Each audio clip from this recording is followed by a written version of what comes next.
आज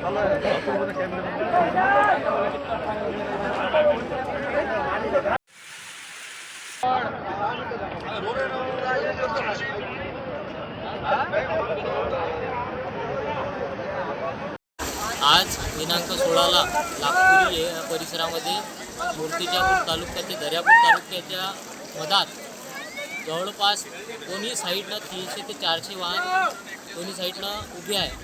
पाऊस अतिशय जास्त आल्यामुळे दोन्ही भागामुळे दोन्ही वाहन उभे आहे. दोन्ही साईडनं जवळपास 200 ते 300 वाहन 3 घंट्यापासून सतत उभे आहे. प्रशासनाकडून आज या एरियामध्ये नागपुरी परिसरातील नागपूर सर्कलमध्ये जवळपास 24 गावे येतात. त्यातून नागपुरी झालं, दुर्गडा झाला, सांगवी झालं, कापरवाडा, रसलपूर, उदानपूर, लाई, मंगरूकांबे इतर परिसरामध्ये हजारो हेक्टर पिके पाण्याखाली असल्यामुळे शेतकऱ्याचा तात्काळ पंचनामा करून शेतकऱ्याला मदत देण्यात यावी. तसेच पीक विमामध्ये निकषामध्ये पीक कापणी प्रयोगावर मदत देणार होती, परंतु ते पीक कापणी प्रयोगावर शेतकऱ्याचं नुकसान होत आहे.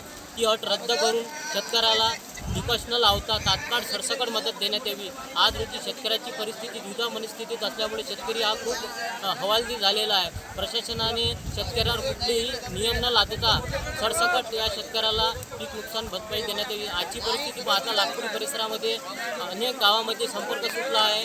त्यामुळे हजारो हेक्टर पिके पाण्याखाली असल्यामुळे शेतकऱ्याला सरसकट मदत देण्यात यावी.